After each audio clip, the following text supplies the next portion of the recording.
No vídeo de hoje a gente vai falar um pouco sobre o retrato de Dorian Gray.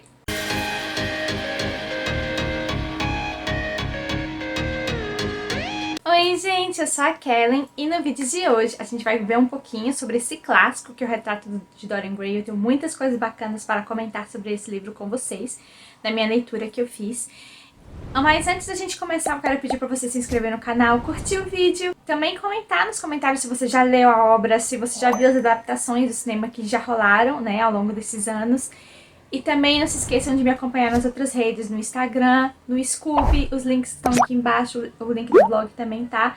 Eu sempre posto resenha e posts lá semanalmente, você pode me acompanhar por lá também. E os links de compra dos livros vão estar aqui também na descrição, tá bom? Você comprando com o meu link da Amazon, você contribui aqui pro meu trabalho.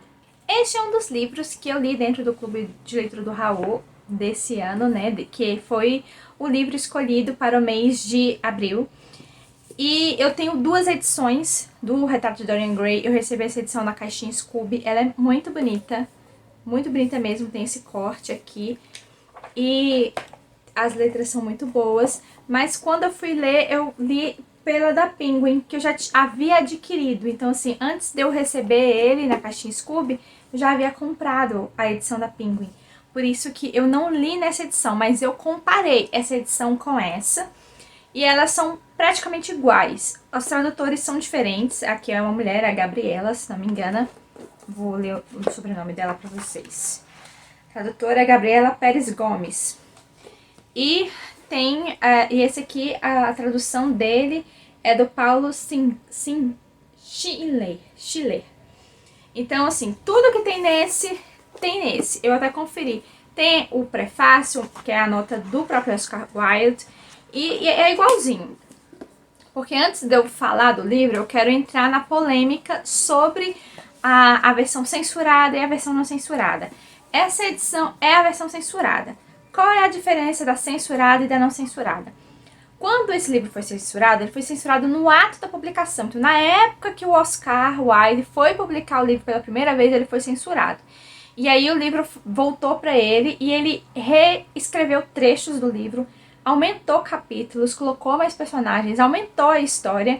E então, assim, ele aumentou o livro de uma forma considerável e modificou algumas falas do Lord Henry, que eu vou falar um pouco quando eu estiver falando da resenha do livro sobre isso. Então, assim, o censurado, o não censurado, ele é menor. E hoje, você consegue adquirir o não censurado na Biblioteca Azul. Tem a edição deles que eles estão publicando dessa forma. Todas as outras são não censuradas porque é a história mais completa, entendem? Mas, assim, a única que eu não posso ter certeza de falar pra vocês se é a censurada ou não censurada é a edição da Dark Side, porque eu não peguei a edição da Dark Side e eu não tenho informações concretas sobre essa edição. Agora, todas as outras que vocês forem encontrar por aí pelas outras editoras do Dorian Gray é a censurada, que é a completa. Então, se você for me perguntar, eu só quero ler uma vez esse livro, qual que eu leio? Leia a censurada, porque você vai ter acesso a mais coisas. A não censurada, a história é bem menor, tem menos capítulos, e também ele tem trechos mais profundos sobre a promiscuidade que o Dorian Gray cometeu. Então, assim, ele é mais pesado. Se for pra você ler uma delas, leia a censurada, que eu acho que você vai ganhar mais em relação à história em si. A leitura que eu fiz da edição da Penguin foi super tranquila. E eu olhei realmente a tradução dessa aqui da Excelsior também é super tranquila.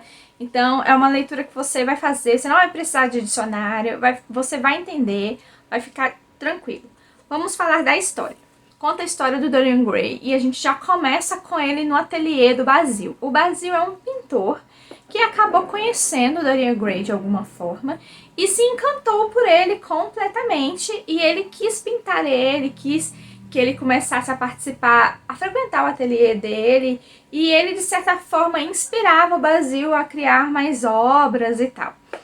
Então, o que acontece? Ele começa a ter uma amizade muito profunda com o Basil. E em um determinado dia, o Basil recebe a visita de outro amigo dele, que é o Lord Henry.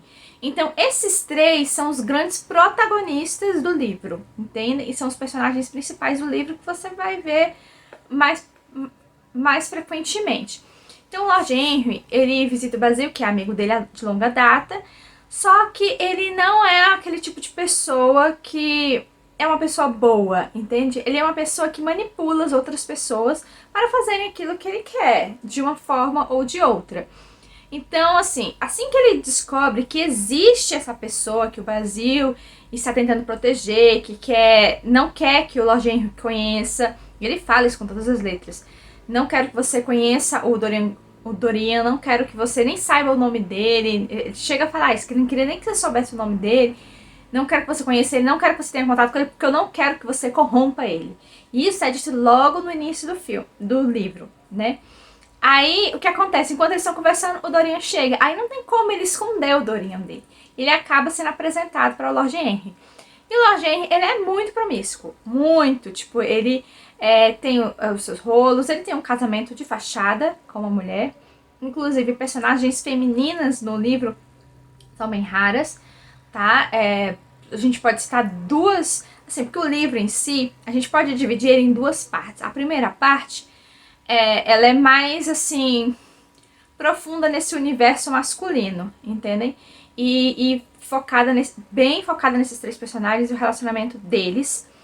E chega a aparecer um trecho, aparece a esposa do Lord Henry, e ela é retratada de uma forma bem ridícula, assim, por assim dizer, retratando a mulher de uma forma bem ridícula. E tem uma outra personagem que entra depois, que é a Sybil, que também ela tem um pedaço muito pequeno na história, que eu vou chegar. Então, assim, nesse momento, Dorian conhece o Lord Henry e o Lord Henry fica encantado, porque o Dorian é lindo e tal. E ele quer saber como é que tá o quadro, e eles começam a conversar, e a partir daquele momento o Lord Henry começa a manipular o Dorian, dizendo que ele é muito lindo e que a beleza é efêmera e que ele tem que aproveitar a vida em todos os sentidos e viver ela intensamente e experimentar todas as sensações possíveis.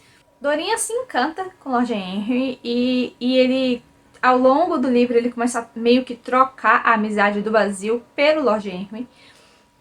Então eles ficam muito próximos, ele acaba se distanciando um pouco de Basil, que era algo que Basil previa que iria acontecer se ele conhecesse o Lord Henry.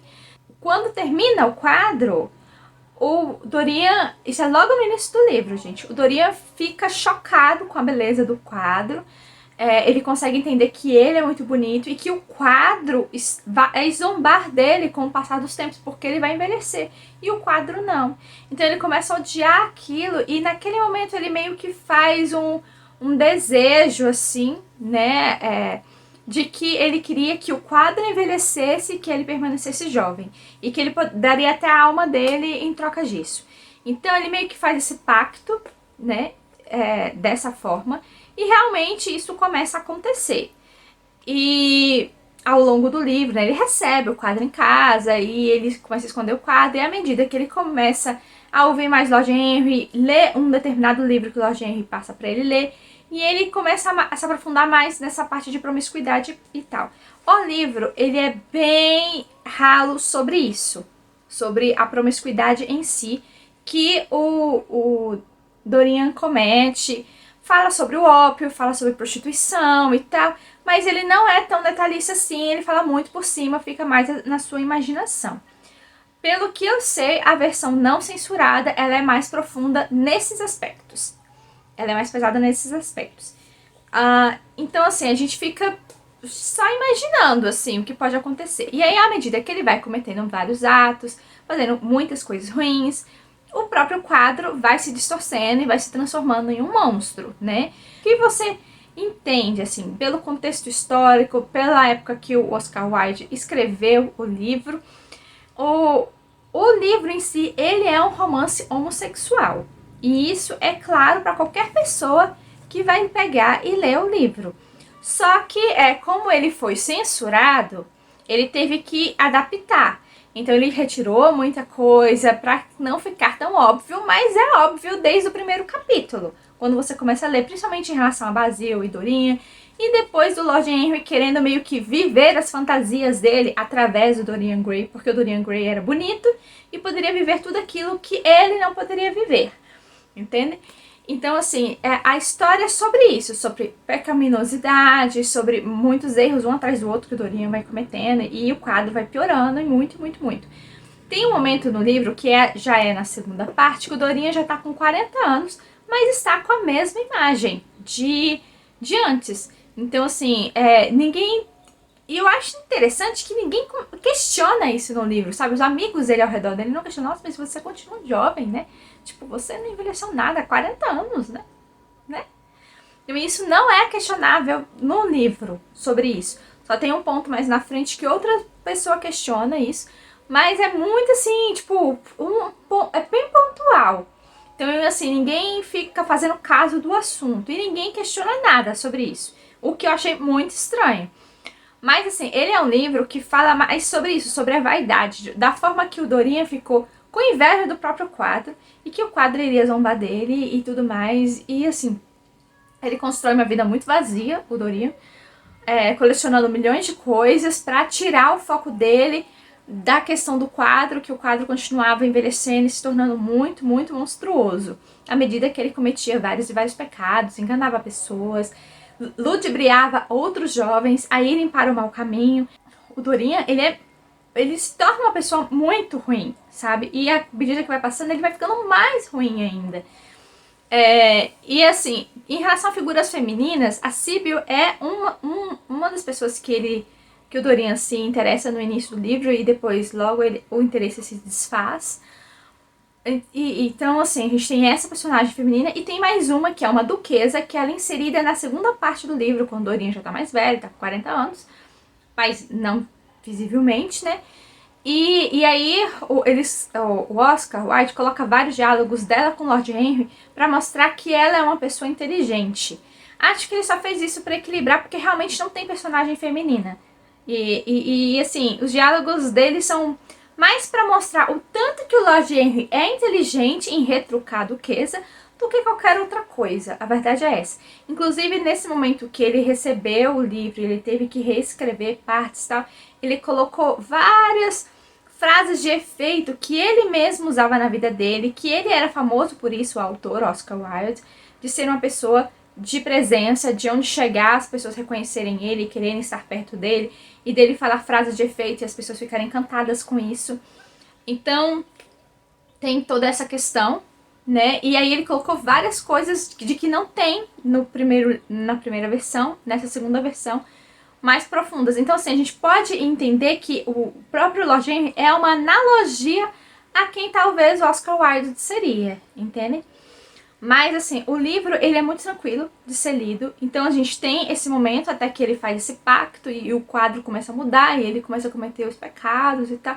E aí o negócio só vai piorando mesmo, até o seu desfecho. Não vou dar spoiler pra dizer como acabou o livro, mas, assim, eu subentendi qual seria o final e eu acertei o final, sabe? Então, pra mim não foi uma surpresa, mas ele trabalha muito com essa questão de, inclusive no prefácio, ele fala muito, o Oscar Wilde fala sobre o que é amoral, o que é imoral, e ele faz uma analogia sobre isso, o que a gente até fica questionando, porque o próprio livro dele ele é muito moral, e ele tem muitas lições de morais, do tipo de não ser vaidoso, de não ser manipulável, de não querer viver a vida assim através dos sentidos, e sim dar um sentido maior à sua vida, porque se você viver a sua vida assim, ela vai ser vazia. Então ela tem muitos desses morais, apesar do prefácio dele dizer que isso não existe, né? Enfim, o prefácio do escritor, né, na obra. Aí, o que eu gostei da leitura, foi uma leitura tranquila, eu não achei uma história tão assim impressionante, por isso eu dou o selo Amor Perfeito. É um bom livro. É um livro tipo que eu li uma vez e não vou reler novamente. Tá bom pra mim. Eu consegui entender as colocações, porque ele é muito simples, gente. A linguagem é muito tranquila mesmo. A linguagem, ela é tranquila. Vocês podem ficar despreocupados sobre isso, porque vocês vão ler e vocês vão entender tranquilamente. Não há muito, assim, o que me aprofundar. Tem essas questões das descrições. No início, essa primeira parte do livro que eu digo, ele é um pouco mais descritivo, porque o autor, ele quer trabalhar essa questão de sensações, o cheiro das flores, o toque das flores, o toque das sedas, dos sons dos aparelhos musicais. Então ele é um pouco descritivo nisso, mas também não é uma descrição tão pesada assim. Eu não achei tão pesada assim. Mas eu achei uma leitura muito, muito tranquila e eu consegui captar o que o escritor quis dizer. E aí me contem nos comentários se vocês têm vontade de ler o livro, se vocês já leram, se vocês gostam, já leram a censurada ou a não censurada. Me contem nos comentários, tá bom? E é isso, gente. Tchau. Até o próximo vídeo.